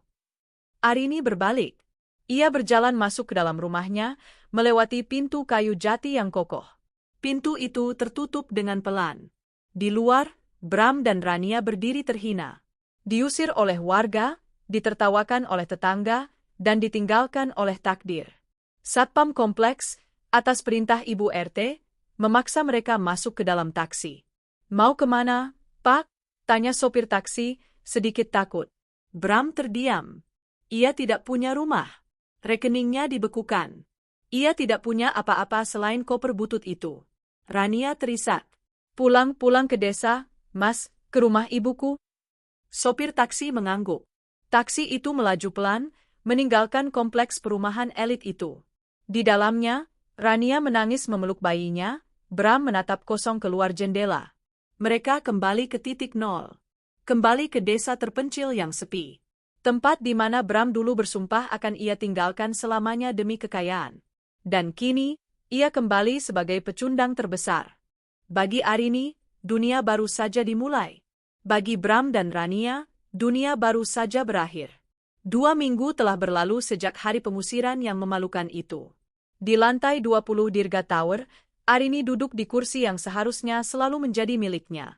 Kursi peninggalan ayahnya. Papan nama di meja yang dulu bertuliskan, Bramantio, Direktur Utama, telah diganti dengan yang baru. Arini Dirgantara, Direktur Utama. Ruangan itu terasa berbeda. Arini telah merombaknya. Foto-foto pernikahan yang dulu dipajang Bram, telah ia singkirkan. Ia menggantinya dengan foto-foto ayahnya dan lukisan-lukisan abstrak yang menenangkan. Udara terasa lebih ringan, seolah ruangan itu akhirnya bisa bernapas setelah sekian lama tercekat. Arini tidak sedang menikmati kemenangannya. Ia sedang bekerja. Total dana yang berhasil ia alihkan ke PT Cangkang itu hampir 15 miliar, Pak Hadinata memaparkan dalam rapat Dewan Direksi. Kita berhasil membekukan 10 miliar. 3 ruko sudah kembali atas nama perusahaan. Tapi 5 miliar sisanya lenyap. Dihabiskan untuk menyewa rumah, mobil mewah, dan barang-barang atas nama Rania. Para direksi tua menggelengkan kepala, ngeri melihat betapa dalam pembusukan itu. Arini, di ujung meja, menatap laporan keuangan di hadapannya. Wajahnya tenang dan fokus. Kita tidak perlu mengejar 5 miliar itu, kata Arini. Suaranya mantap, memenuhi ruangan. Anggap itu biaya pembersihan. Para direksi menatapnya, terkejut. Fokus kita sekarang, Arini melanjutkan, adalah audit penuh seluruh departemen. Saya mau tahu, siapa lagi tikus yang ditanam Bram di perusahaan ini. Pak Wiryo, tolong pimpin tim audit internal. Saya beri waktu 1 bulan. Pak Wiryo mengangguk tegas. Siap, Bu Dirga. Pak Hadinata, bagaimana proses hukumnya? Polisi telah menetapkan Bramantio sebagai tersangka utama penggelapan dana dan pemalsuan dokumen. Surat panggilan pertama sudah dikirim ke alamat rumah Anda, yang tentu saja kosong. Mereka akan segera melacaknya ke alamat lain. Bagus, kata Arini. Pastikan hukum berjalan. Perusahaan ini harus bersih. Rapat selesai. Para direksi keluar satu persatu, menunduk hormat pada Arini. Mereka tidak lagi melihatnya sebagai istri yang lembut, tapi sebagai pemimpin yang tegas, mewarisi ketajaman ayahnya. Arini sendirian di ruangannya. Ia memutar kursinya, menatap Jakarta dari balik jendela kaca. Ia menang. Tapi kemenangan itu terasa hampa. Ia telah kehilangan suaminya, tapi ia sadar, ia tidak pernah benar-benar memilikinya. Yang ia lakukan adalah menyelamatkan satu-satunya hal yang tulus ia cintai, warisan ayahnya. Ia pulang ke rumahnya. Rumah itu kini sunyi. Tidak ada lagi Bram. Tidak ada lagi tetangga munafik di sebelah. Rumah B12 kini kembali kosong, menunggu penyewa baru. Arini menyeduh teh melatinya sendiri. Ia duduk di teras, memandangi mawar-mawarnya yang sedang mekar sempurna. Ia akhirnya damai. Ratusan kilometer jauhnya, di sebuah desa terpencil di kaki gunung, kedamaian adalah kata yang mustahil. Perjalanan taksi selama 8 jam itu adalah siksaan. Rania terus menangis, jahitan operasinya terasa perih dan berdenyut. Bayinya rewel karena kepanasan di dalam mobil tanpa AC yang layak. Bram hanya diam, tatapannya kosong, memancarkan amarah yang tertahan. Mereka tiba di sebuah dusun yang sepi. Jalanannya masih tanah berbatu. Rumah-rumahnya panggung, terbuat dari kayu dan bilik bambu. Ini adalah desa asal Rania. Desa yang ia benci. Desa yang ia tinggalkan dengan mimpi menjadi kaya raya di kota. Taksi berhenti di depan rumah paling sederhana. Rumah ibunya, Mak Inah. Mak Inah, seorang wanita kurus dengan wajah yang keras karena kerja paksa seumur hidup, keluar. Ia tidak berlari memeluk putrinya yang baru melahirkan. Ia tidak tersenyum melihat cucunya. Matanya menatap tajam ke arah Bram, pria yang dulu datang dengan mobil bagus, menjanjikan putrinya hidup mewah dan memberinya uang untuk mendirikan PT. Jadi ini, suara Mak Inah serak dan tajam. Pulang? Seperti ini? Mana mobilmu, Bram? Rania turun, tertatih. Maolong, Mak, kami. Kalian diusir, tanya Mak Inah. PT atas nama Emak dibekukan. Emak hampir didatangi polisi. Kau bilang Emak bakal jadi orang kaya, Rania. Kau malah bawa sial. Bram membanting pintu taksi. Ia melempar koper bututnya dan 2 kardus milik Rania ke tanah. Debu mengepul. Diam kau, perempuan tua, bentak Bram. Sisi arogannya belum hilang, meski ia tak punya apa-apa lagi. Mak Inah melotot. Berani kau membentakku di rumahku sendiri? Kau itu sekarang gelandangan. Tak punya apa-apa. Kalau mau numpang di sini, jangan harap bisa berlagak seperti raja. Realitas menghantam Bram. Ia bukan lagi direktur utama. Di sini, ia bukan siapa-siapa. Malam pertama adalah neraka. Rumah itu sempit. Pengap. Hanya ada 2 kamar. Satu untuk Mak Inah, satu lagi kini dijejali oleh Bram, Rania, dan bayi mereka yang terus menangis. Nyamuk berpesta di kulit mereka. Listrik hanya menyala dari jam 6 sore sampai jam 10 malam. Bayinya menangis terus. Susui dia, bentak Bram pada Rania. Susu dari mana, Mas? Aku stres. Air susuku tidak keluar, isak Rania. Ia juga kelelahan, kesakitan. Belikan susu formula. Beli pakai apa? Bram melempar dompetnya yang kosong ke dinding bilik. Aku tidak punya uang. Rekeningku diblokir semua oleh perempuan jalang itu. Jangan sebut Mbak Arini jalang. Kamu yang bodoh. Kamu yang tidak becus. Katanya semua aman. Katanya dia bodoh. Ternyata kamu yang bodoh, jerit Rania. Ini semua idemu. Pindah ke sebelah. Mencium bajunya. Akting konyolmu itu yang membuat dia curiga. Kamu yang selingkuh. Kamu yang serakah. Plak, sebuah tamparan keras mendarat di pipi Rania. Pertama kalinya Bram memukulnya. Rania tertegun, lalu menangis histeris. Bayinya, seolah merasakan kekacauan itu, menangis semakin kencang. Pintu kamar dibuka paksa. Mak Inah berdiri di sana, membawa sapu lidi. Kalian pikir ini apa? Berkelahi? Mak Inah memukul Bram dengan gagang sapu. Pergi kalian dari rumahku kalau cuma mau membuat ribut. Emak pusing. Bram, Pria yang dulu memimpin rapat miliaran rupiah, kini meringkuk dipukuli seorang wanita tua dengan sapu lidi. "Ma," Rania memohon.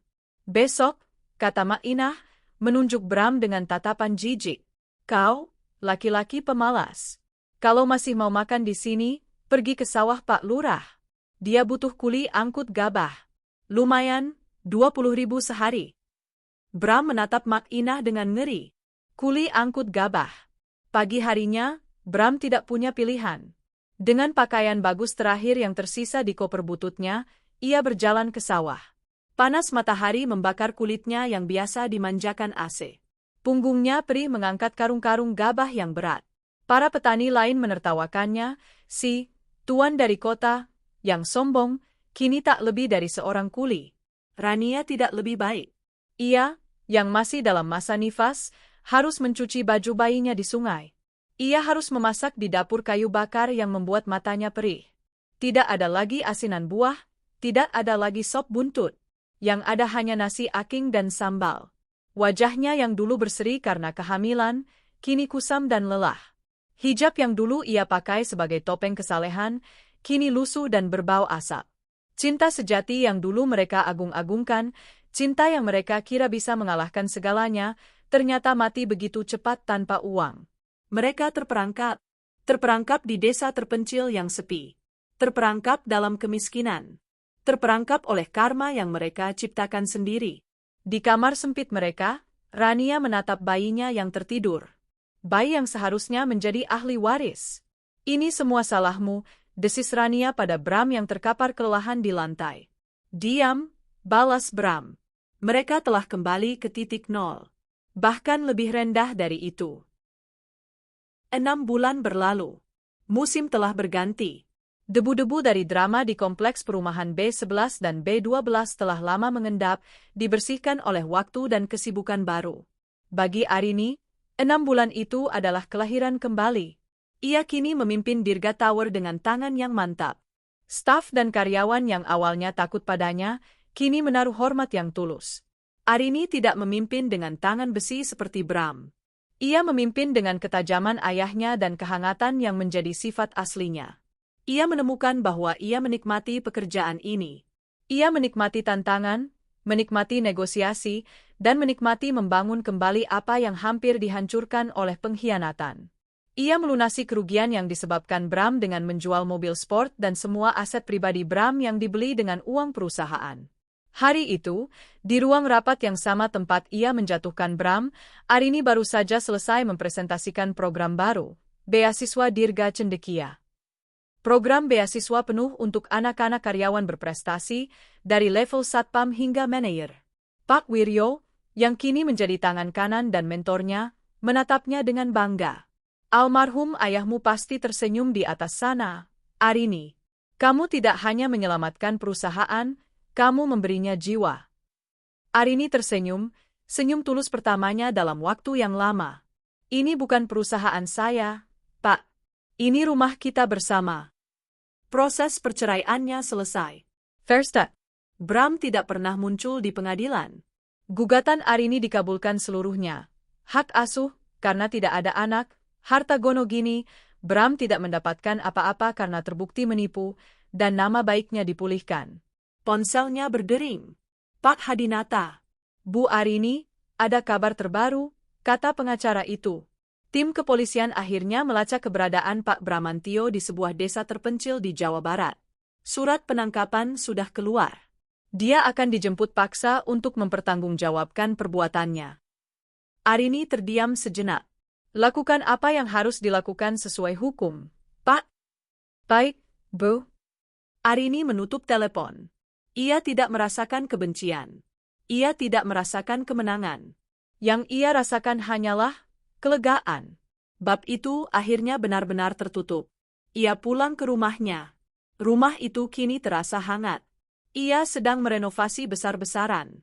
Taman mawarnya diperluas. Dinding-dinding yang dulu terasa suram, ia cat dengan warna-warna cerah. Rumah B12 di sebelahnya sudah terisi oleh keluarga baru, pasangan dokter muda dengan 2 anak kecil yang lucu. Kompleks itu kembali normal. Arini berdiri di terasnya, menghirup aroma mawar setelah hujan sore. Ia sendirian, tapi ia tidak lagi kesepian. Ia utuh. Ratusan kilometer jauhnya, di desa yang sama, neraka sedang membeku. 6 bulan telah mengubah Bramantio. Pria metropolitan yang dulu licin, wangi, dan penuh kuasa itu telah lenyap. Yang tersisa adalah seorang pria kurus, dekil, dengan tatapan mata yang kosong. Kulitnya menghitam legam terbakar matahari. Tangannya kapalan dan sering terluka karena mengangkut gabah dan mencangkul di sawah. Setiap malam, ia menghabiskan sisa tenaganya untuk meminum ciu, alkohol lokal, murah di warung pojok, berutang pada pemilik warung. Ia menjadi bahan tertawaan desa. Mantan orang kaya yang kini lebih miskin dari mereka. Rania juga telah berubah. Wajah lugu berbalut hijab itu kini tinggal kenangan. Ia menjadi perempuan yang galak, kuyu, dan berantakan. Mengurus bayi di tengah kemiskinan, dengan mertua, Mak Inah, yang membencinya dan suami yang tak berguna, telah menguras habis kecantikannya. Bayi mereka, Putra, tumbuh menjadi anak yang cengeng dan kurus. Kekurangan gizi dan terus-menerus mendengar pertengkaran orang tuanya. Malam itu, Putra demam tinggi. Sangat tinggi hingga tubuhnya kejang. Mas Bram? Rania mengguncang tubuh Bram yang terkapar mabuk di atas tikar pandan. Bangun, Putra step, Mas. Kita harus bawa dia ke mantri. Bram menggeram, mendorong Rania. Pakai apa? Aku tidak punya uang. Kamu ayahnya, jerit Rania, tangisnya meledak. Kamu yang membawa kami ke neraka ini. Setidaknya lakukan sesuatu untuk anakmu. Pinjam uang Pak Lurah. Bram duduk, matanya merah. Amarah yang ia pendam berbulan-bulan akhirnya meledak.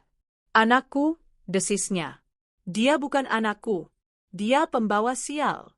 Sejak dia ada, hidupku hancur. Rania membeku. Apa maksudmu? Kamu pikir aku bodoh? Bram tertawa sinis. Kamu pikir aku menikahimu karena cinta? Kamu pikir aku mau meninggalkan Arini demi perempuan kampung sepertimu? Tapi, Mas, kamu bilang, kamu itu sama saja dengan Arini, bentak Bram, kini berdiri. Kalian berdua alat.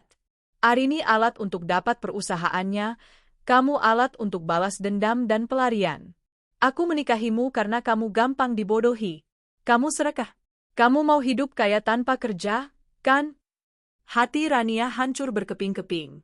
Lebih hancur daripada saat ia diusir dari kompleks. Jadi, selama ini, ia tidak pernah dicintai. Ia hanya digunakan. Kamu jahat, Mas? Kita berdua jahat, Rania. Bram menendang kaleng kosong di dekatnya. Dan sekarang kita menerima ganjarannya. Aku benci tempat ini. Aku benci emakmu. Aku benci kamu. Dan aku benci anak itu. Di tengah jeritan Rania dan tangisan Putra yang semakin lemah, pintu kamar terbuka. Mak Inah berdiri di sana. Bukan dengan sapu lidi, tapi dengan tatapan mata yang lelah. Kalian berdua, kata Mak Inah, suaranya datar. Ribut terus. Anak itu mau mati kalian tidak peduli. Mak Inah masuk, mengambil Putra dari pelukan Rania. Ia membungkus bayi itu dengan kain jarik. Emak yang akan bawa ke mantri.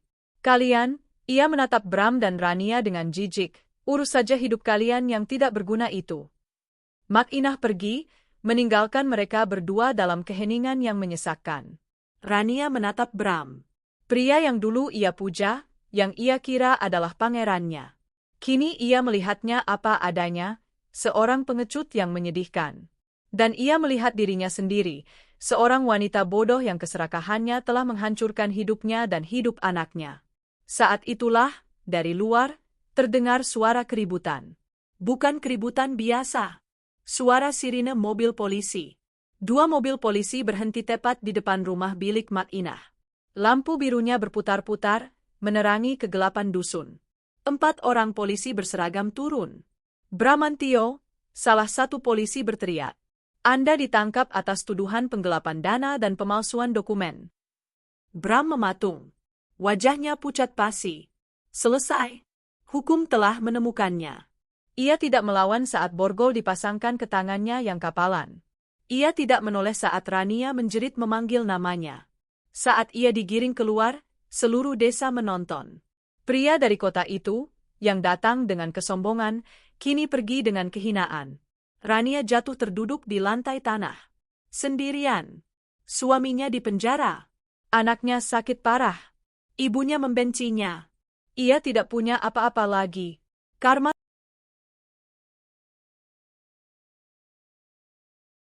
Lampu biru itu berputar-putar, menyorot wajah-wajah ingin tahu para tetangga yang keluar dari rumah bilik mereka. Di dusun yang sepi itu, kedatangan mobil polisi adalah sebuah peristiwa besar. Bagi Rania, itu adalah adegan penutup dari drama tragis yang ia tulis sendiri naskahnya. Bram tidak melawan. Ia bahkan tidak menatap Rania. Pria yang dulu menamparnya, pria yang mengaku membencinya, kini terlihat seperti sekam kosong. Keangkuhannya telah remuk, digantikan oleh ketakutan yang tumpul. "Tolong ya?" Rania mencoba bicara pada polisi, tapi ia tidak tahu apa yang ingin ia katakan. "Ibu tenang saja. Suami ibu akan kami bawa ke kantor polisi di kota untuk diproses," kata seorang polisi, nadanya datar. "Dia bukan suamiku," bisik Rania pada dirinya sendiri, tapi suaranya hilang ditelan debu. Mobil polisi itu melaju, membawa Bram pergi dari kehidupannya selamanya. Lampu biru itu semakin menjauh, lalu hilang di tikungan jalan tanah. Para tetangga berbisik, kena karma maling besar dari kota, lalu satu persatu kembali ke rumah mereka, menutup pintu. Rania ditinggal sendirian di halaman berdebu. Ia jatuh terduduk. Ia tidak lagi memiliki apa-apa. Ia tidak punya suami. Ia tidak punya harga diri. Ia tidak punya uang. Ia tidak punya rumah. Ia bahkan tidak yakin apakah ia masih punya seorang anak. Ia menangis. Bukan tangisan memelas yang ia gunakan untuk menipu Arini. Bukan tangisan histeris karena marah.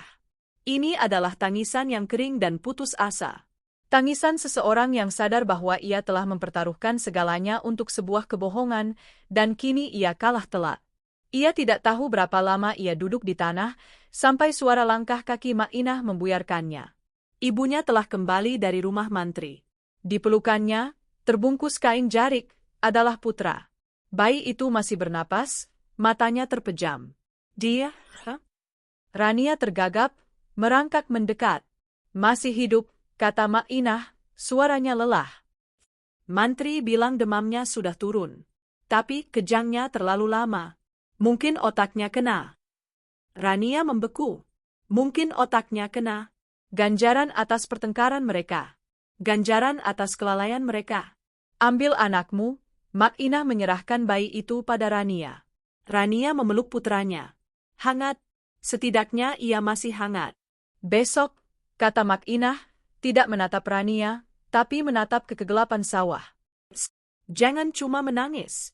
Kalau kau dan anak itu mau makan, kau harus kerja." Mak Inah masuk ke dalam rumah, meninggalkan cangkul kecil di depan pintu. Rania menatap cangkul itu. Lalu ia menatap bayinya. Ia melihat tangannya sendiri, yang dulu terawat dengan manikur mahal, kini kotor dan kapalan. Tidak ada lagi Bram. Tidak ada lagi Arini. Tidak ada lagi mimpi menjadi nyonya besar. Yang ada hanya dirinya, ibunya yang keras, seorang bayi yang mungkin takkan pernah normal, dan ladang sawah yang harus digarap esok pagi. Hijab yang dulu ia pakai untuk menipu, kini ia tarik erat-erat untuk menutupi air matanya. Inilah hidupnya. Inilah asalnya. Desa terpencil yang sepi. Dan inilah tempat di mana ia akan menghabiskan sisa hidupnya. 1 tahun kemudian, Arini Dirgantara meletakkan cangkir teh melatinya. Ia baru saja selesai memimpin rapat pemegang saham tahunan pertamanya sebagai direktur utama penuh. Perusahaan tidak hanya pulih. Perusahaan itu berkembang pesat.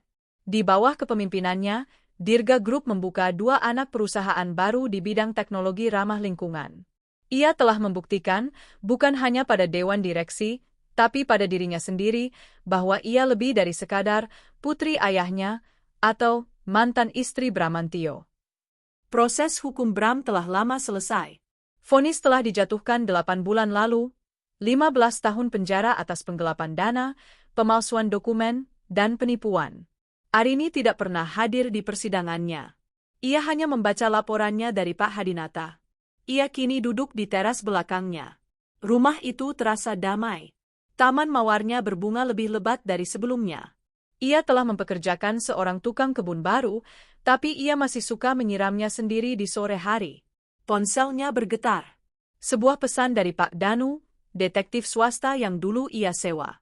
Arini masih membayarnya untuk satu hal, mengiriminya laporan singkat setahun sekali tentang satu orang. Bukan Bram. Pesan itu singkat. Subjek, Rania. Lokasi, masih di desa asal, Kabupaten X. Aktivitas, buruh tani harian di sawah milik Pak Lurah. Tinggal bersama ibunya. Lain-lain, anaknya, Putra, usia 1-5 tahun, terkonfirmasi mengalami keterlambatan perkembangan motorik akibat kejang demam tinggi. Bramantio di penjara, tidak pernah dikunjungi. Arini membaca pesan itu. Ia menatap mawar merah di depannya. Bertahun-tahun lalu, ia mengira kebahagiaannya ada pada seorang suami. Setahun lalu, ia mengira kepuasannya ada pada balas dendam. Hari ini, saat membaca pesan itu, ia tidak merasakan apa-apa. Bukan rasa kasihan, bukan rasa puas, bukan kebencian. Hanya apa? Bab itu telah benar-benar selesai. Ia menghapus pesan itu. Ia tidak perlu lagi laporan dari Pak Danu. Ia sudah tidak peduli. Arini berdiri, memandang matahari yang mulai terbenam di ufuk barat. Warnanya jingga keemasan, menjanjikan hari esok yang cerah. Ia tersenyum, senyum yang tulus dan ringan. Ia berbalik dan masuk ke dalam rumahnya yang terang, siap untuk makan malam. Perusahaannya ada di tangannya. Hidupnya ada di tangannya. Ia bebas. 5 tahun kemudian, waktu adalah hakim yang paling adil. Ia tidak terburu-buru, namun putusannya selalu final. Bagi Arini Dirgantara, 5 tahun adalah waktu untuk membangun kembali dan melampaui. Ia tidak lagi duduk di boardroom ayahnya. Ia telah membangun gedungnya sendiri, sebuah menara kaca ramah lingkungan yang menjulang di jantung distrik bisnis. Dirga Group, di bawah kepemimpinannya, telah menjadi salah satu konglomerat paling disegani di Asia Tenggara. Ia tidak menikah lagi. Bukan karena ia trauma, tapi karena ia menemukan kebahagiaan yang utuh dalam dirinya sendiri, dalam pekerjaannya, dan dalam program filantropi yang ia bangun. Beasiswa Dirga Cendekia telah mengirim ratusan anak-anak berprestasi ke universitas terbaik dunia. Sore itu, ia berdiri di lobi kantornya, menyematkan pin emas pada jas alma mater seorang pemuda. Pemuda itu adalah angkatan pertama penerima beasiswanya, anak dari salah satu satpam senior di perusahaan ayahnya, kini lulus cum laude sebagai insinyur. "Terima kasih, Bu Arini. Anda mengubah hidup saya," kata pemuda itu, suaranya bergetar menahan haru. Arini tersenyum, senyum yang tulus dan memancarkan kedamaian. "Bukan saya, kamu yang mengubahnya. Ayahmu pasti bangga." Ia telah mengubah warisan ayahnya dari sekadar tumpukan aset menjadi sebuah warisan harapan. Ia telah menang, bukan hanya melawan Bram dan Rania, tapi melawan masa lalunya sendiri. Bagi Bramantio, 5 tahun adalah waktu untuk membayar. Di sebuah lembaga pemasyarakatan di luar kota, ia tidak lagi dikenal sebagai direktur utama. Ia adalah narapidana nomor 881. Waktu 5 tahun di dalam sel yang sempit telah mengikis habis sisa-sisa arogansinya. Rambutnya mulai memutih di pelipis. Tubuhnya yang dulu tegap kini sedikit bungkuk. Ia menghabiskan hari-harinya di bengkel kerja penjara, membuat furnitur kayu. Tidak ada yang pernah mengunjunginya. Keluarganya sendiri telah mencampakkannya, malu atas perbuatannya. Rania? Ia bahkan tidak tahu, dan tidak peduli, apakah wanita itu masih hidup. Ia dilupakan oleh dunia. Terkadang, di malam hari, ia masih memimpikan Arini. Bukan Arini yang lembut, tapi Arini yang berdiri di kepala meja rapat, menjatuhkan palu atas nasibnya. Ia masih memiliki sisa 10 tahun hukuman. Bagi Rania, 5 tahun adalah hukuman seumur hidup. Di desa terpencil yang sepi itu, waktu berjalan lambat. Sangat lambat. Ia tidak pernah bisa pergi. Ia terikat oleh takdir yang ia ciptakan.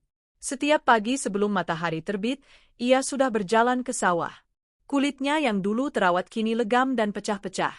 Hijab yang dulu menjadi topengnya, kini lusuh dan pudar warnanya, dipakai murni untuk melindunginya dari sengatan matahari. Ia telah menjadi apa yang paling ia takuti, potret kemiskinan yang ia coba tinggalkan.